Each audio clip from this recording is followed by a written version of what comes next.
Hello, Patriots. Thank you for tuning into this week's broadcast of Mason Cable News. My name is Kylan Adams. And I'm Alexis Whitted. So, this is our Remodeled show. Look at our brand new set. Yes! We're so excited for you all to be looking at our brand new set. If you want more images or videos, make sure you go to our Instagram at MCN So, Alexis, tell me about your weekend. I know it was kind of special because I was there. Tell us about it. Well, we went to brunch for my birthday, which is actually on Friday. Woo! So, I'm pretty excited. It was really fun. It was really delicious. Well, happy early birthday from all of us here at Mason Cable News. Thank you. Conservative commentator and internet personality Milo Yiannopoulos had his CPAC speaking slot rescinded after a chain of videos surfaced. The videos showed him criticizing consenting age laws and joking about his teenage sexual encounter with a priest. The Conservative Political Action Conference hosts speakers within the conservative sphere in both the center and on the fringes of what is considered the conservative ideology. Yiannopoulos defended himself, describing his comments as tongue-in-cheek, expressed abhorrence for pedophilia, and called critical reaction to his comments a smear campaign.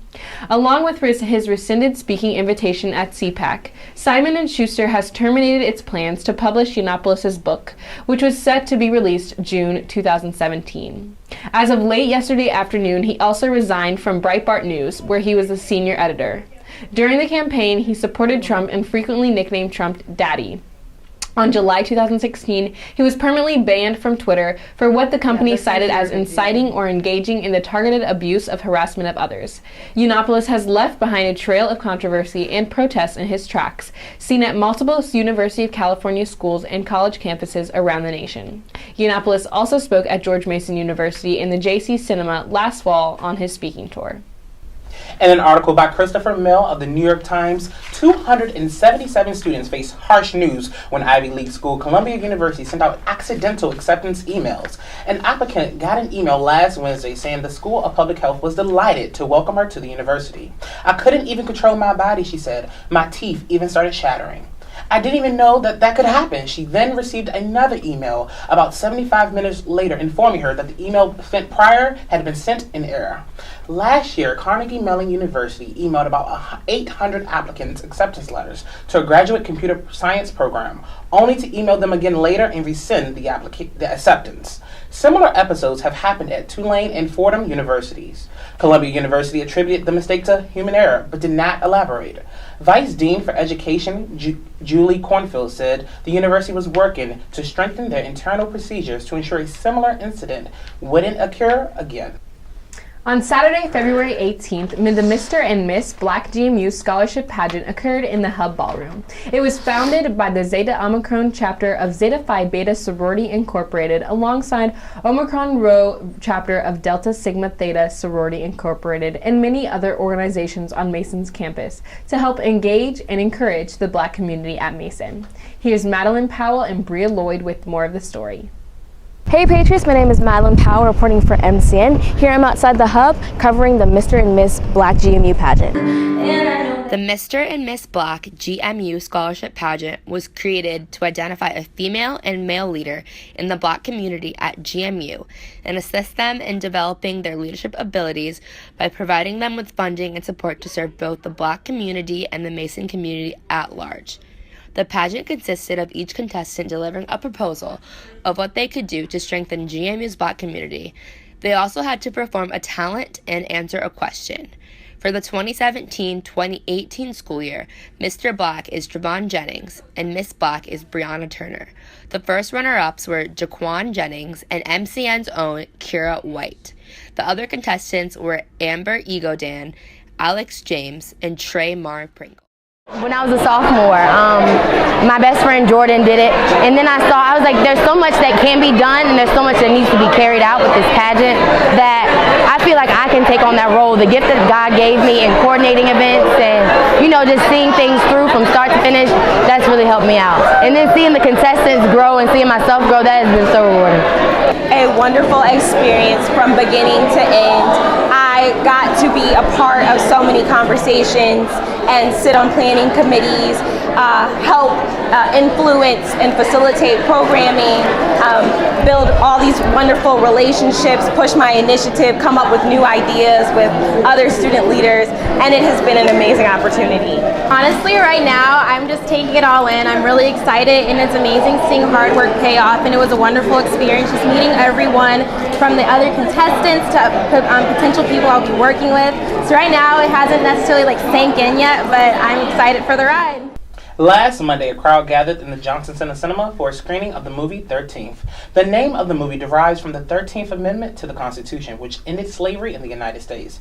Through statistics, interviews, and footage, the Oscar-nominated film addresses race within the United States and the ideas of systematic racism and the disproportionate number of blacks in prisons.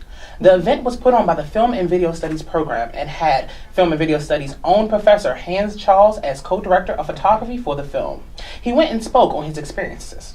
Students had the opportunity to have a discussion with Charles, from advice on combating deeply seated prejudice to technical aspects in making 13th. The film is up for Best Documentary Feature at the 2017 Oscar Awards, which airs this Sunday, February 26. The Spring Career Fair is up and running. Come to the J.C. Dewberry Hall tomorrow from 11 a.m. to 4 p.m. to speak to potential employers. This is the largest career fair at George Mason for the semester. Today was the first day of the career fair focused on STEM employers.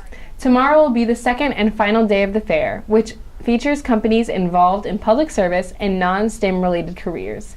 Employers attending include Booz Allen, Capital One, Inova, Geico, and many more. Stay tuned, we'll be right back after this commercial break. The Black Excellence Gala will be this Friday, February 24th from 7 to 10 p.m. The event will be the formal closing of George Mason University's Black and African American Heritage Month celebrations. The Black Tie Affair will highlight the intellectual and progressive talents of Mason's Black community. This will be an evening filled with some performances by some of Mason's most gifted students, as well as dining and award presentations. The event will be held in the J.C. Dewberry Hall. Please RSVP to this event by logging on to getconnected.gmu.edu. New renovations are coming to on-campus dining selection in the next few months and the upcoming semester. Here's Eric Trong with the story. Mark Craner, Executive Director of Campus Retail Operations, sat down with Mason Cable News to discuss sweeping changes to the new dining services coming to campus.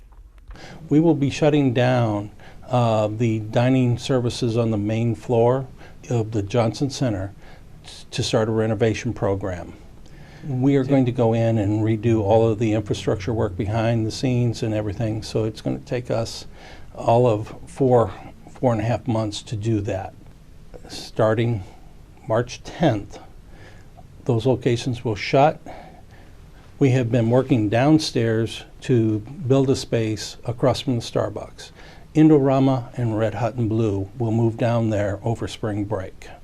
We're going to be opening a Dunkin' Donuts in the Tidewater building the week after spring break. So be watching for those specials. I keep saying April 1st, but our goal is to be open the week before. But it'll be open from 6:30 in the morning until 5 in the afternoon, and it'll be open on the weekends 8 to 2:30. Other things that we're doing as we close units, we'll have 2 food trucks that will be out on the Circle by George.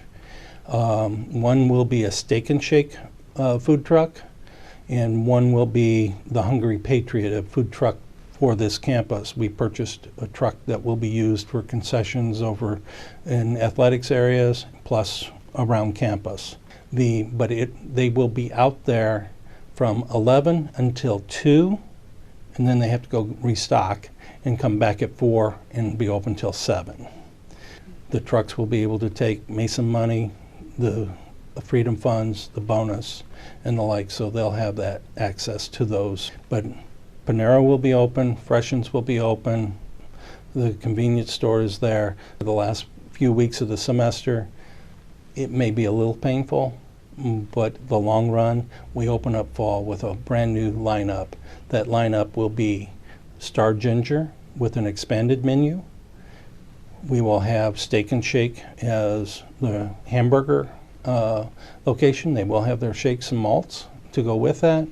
And then we will have Garbanzo, which is a Mediterranean concept that will be halal meats, kebabs, the salads that go more of a Mediterranean concept, and then Blaze Pizza. But again, all of those will be opening when you return in the fall. Do you have a bright idea on how to make George Mason University a more efficient or green-friendly campus? Students, faculty, and staff may be eligible for support for their idea through the Patriot Green Fund. Created after high demand from students and faculty, the Patriot Green Fund is a $100,000 annual sustainability fund open to the Mason community. The fund supports infrastructure improvements and research. If you are interested, go to pgf.gmu.edu to download an application and learn more about the opportunity. Come apply for funds and turn your idea into a reality.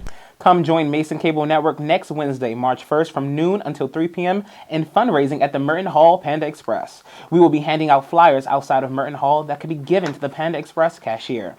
10% of your order will then go towards the Mason Cable Network Fund. All you need to do is grab a flyer and order a meal at Panda Express. So come join us for some great food and fundraising for a good cause. Stay tuned to hear more about the game with the Sports Report after Freshman's Corner with Cody Borden. Also, stick around for On the Couch and our roundtable on fake news. You're watching Mason Cable News.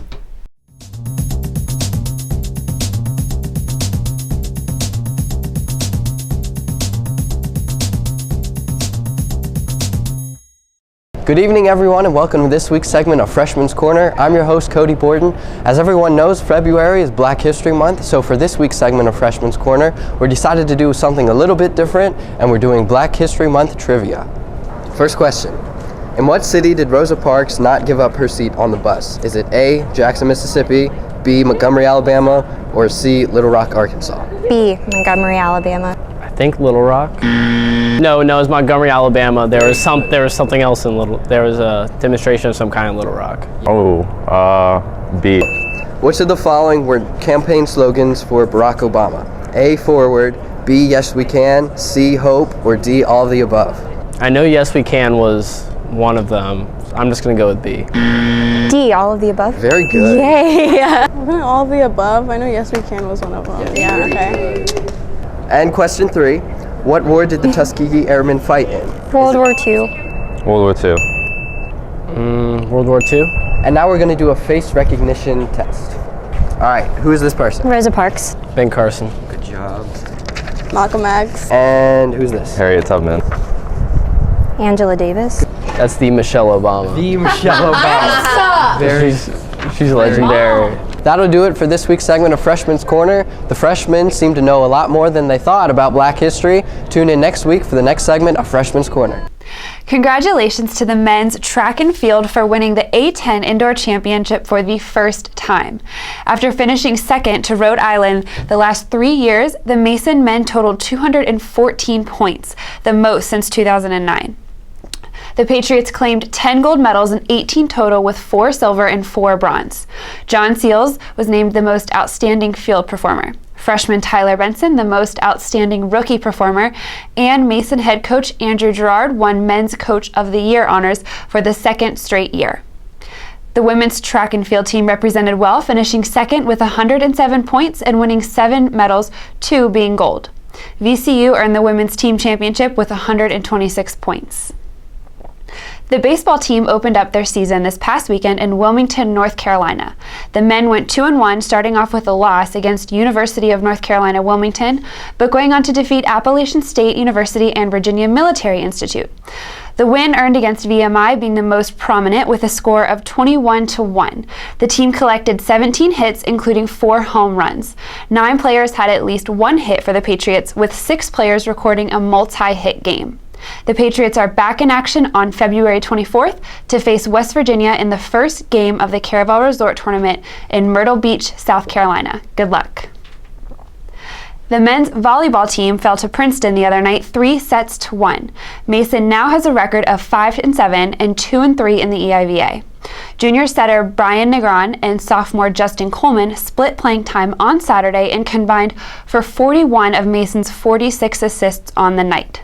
Senior libero Johnny Gomez played the entire match for the Patriots and picked up a match-high 7 digs, while no one from Princeton had more than 5. Mason's next match will be at home for the first time in 5 weeks. They will host Penn State on Friday and St. Francis on Saturday, both beginning at 7 p.m. The women's basketball team fell to rival George Washington 80-49. Turnovers by the Patriots and George Washington capitalizing on the other end made it difficult for the Patriots to come out victorious. After taking a 1-point lead on a layup by Kira Wright with 6:27 left in the second period, the Patriots were unable to score the rest of the half. Wright had a game-high 15 points for the Patriots, scoring 11 after halftime. Freshman J.C. Bolton recorded 14 points and a career-high tying 10 rebounds. The Patriots will finish out the regular season against St. Joseph's on Tuesday in Philadelphia at 7 p.m. Good luck. For more information on Mason sports, including schedules, visit gomason.com. That's it for sports, and good luck to teams playing this upcoming week and weekend.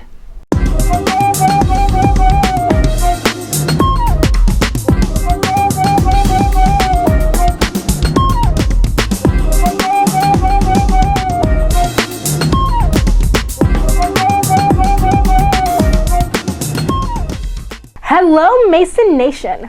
Welcome back to another amazing week with me, Gina Jerome, on the couch. Once again, I am very excited to be your source for entertainment news nationally, as well as in the DMV and GMU area. So, now let's move on to our first story. Hollywood's biggest night has finally arrived. The Oscars will wrap up the 2017 awards season on Sunday, February 26th.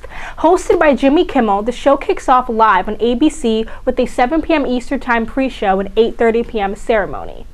This will be Kimmel's first time hosting the Oscars, though he hosted the Emmy Awards in both 2012 and 2016.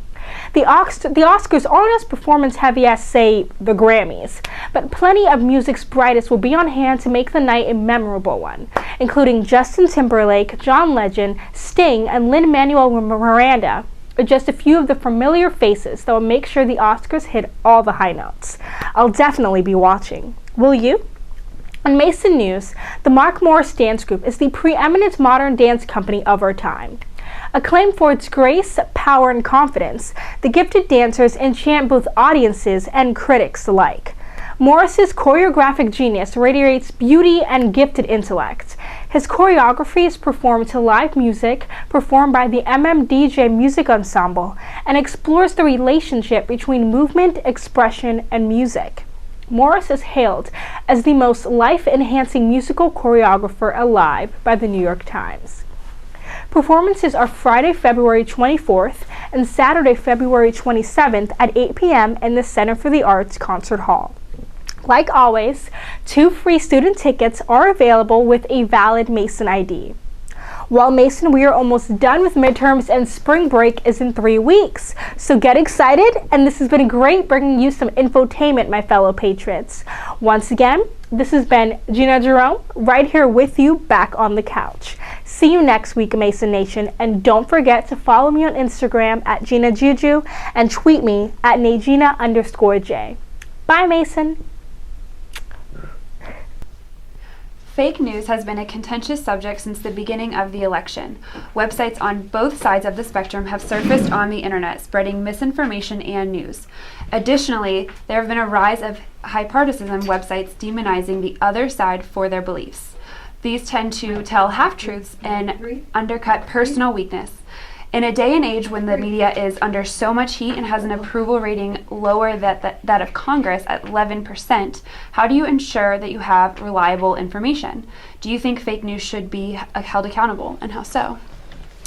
I mean, there are a lot of sites like The Onion that are supposed to be funny about it, you know what I'm saying? Like, people get a kick out of those things, and I think at least that a lot of those things are obviously fake, but right. There are a lot of people that can't see that. So I think it shouldn't be regulated by the government by any means, but we should definitely do our part as journalists and just as people in general to like remind people how to spot it and that this is fake or this is outdated and whatnot.